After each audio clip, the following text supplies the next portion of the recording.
أعوذ بالله السميع العليم من الشيطان الرجيم. بسم الله الرحمن الرحيم. الحمد لله رب العالمين والعاقبة للمتقين ولا عدوان إلا على الظالمين، وأشهد أن لا إله إلا الله وحده لا شريك له، وأشهد أن سيدنا وحبيبنا وعظيمنا محمدا عبده ورسوله. اللهم صل وسلم وبارك عليه وعلى آله وصحبه أجمعين. أما بعد.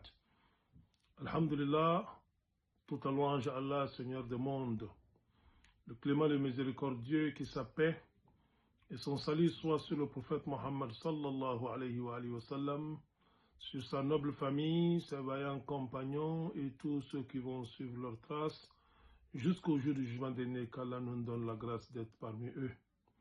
Alhamdulillah, Allah nous dit dans la sourate Zumar, sourate 39, verset 65, وَلَقَدْ أُوحِيَ إِلَيْكَ وَإِلَى الَّذِينَ مِنْ قَبْلِكَ لَئِنْ أَشْرَكْتَ لَيَحْبَطَنَّ عَمَلُكَ وَلَتَكُونَنَّ مِنَ الْخَاسِرِينَ. En effet, il t'a été révélé, ainsi qu'à ceux avant toi, que si tu associes quelque chose à Allah, certes, tes œuvres seront vaines et tu seras certainement du nombre des perdants. Dans ce verset, Allah s'adresse au prophète Mohammed sallallahu alayhi wa sallam, son bien-aimé. Le prophète qu'il a envoyé et il a fait de lui la meilleure des créatures. Mais il lui donne ici un avertissement. Il lui dit que la seule chose qui peut rendre ses œuvres inutiles et le compter parmi les perdants, c'est d'associer quelque chose à Allah. Alors qu'aujourd'hui, nous voyons que beaucoup de musulmans associent quelque chose à Allah sans le savoir. Pourtant, c'est le péché le plus grand en islam. Nous l'avons constaté pendant la récente Coupe d'Afrique des Nations du football, où beaucoup de musulmans n'ont pas fait attention à leur foi. Nous avons posé des actes qui peuvent être très nuisibles à notre foi. Le football est une activité de ce bas monde. Et Allah est Ar-Rahman, il est Ar-Rahim. Il est Ar-Rahman, il est le clément par essence.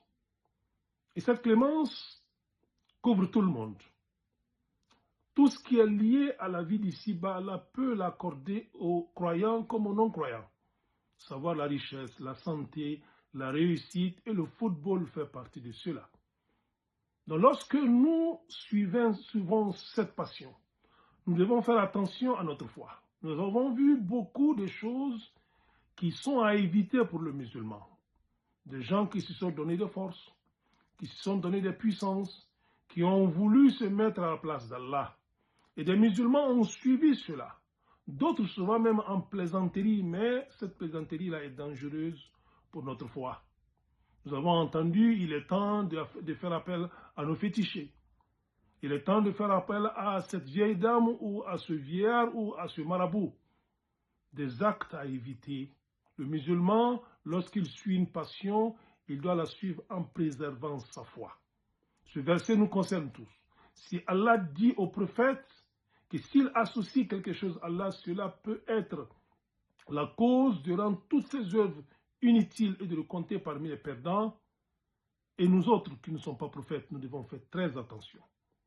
Allah nous ouvre la porte du repentir.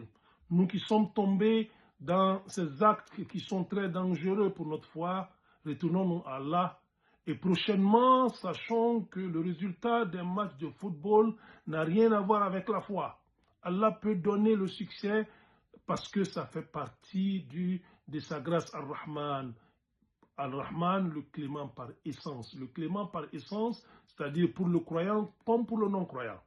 Et Ar-Rahim, il est le clément par excellence. Et cela est lié seulement aux gens de la foi.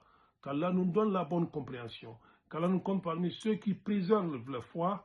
Qu'Allah nous éloigne de tout acte d'associationnisme. Qu'Allah nous éloigne du Satan. Wassalamu alaikum wa rahmatullahi wa barakatuh.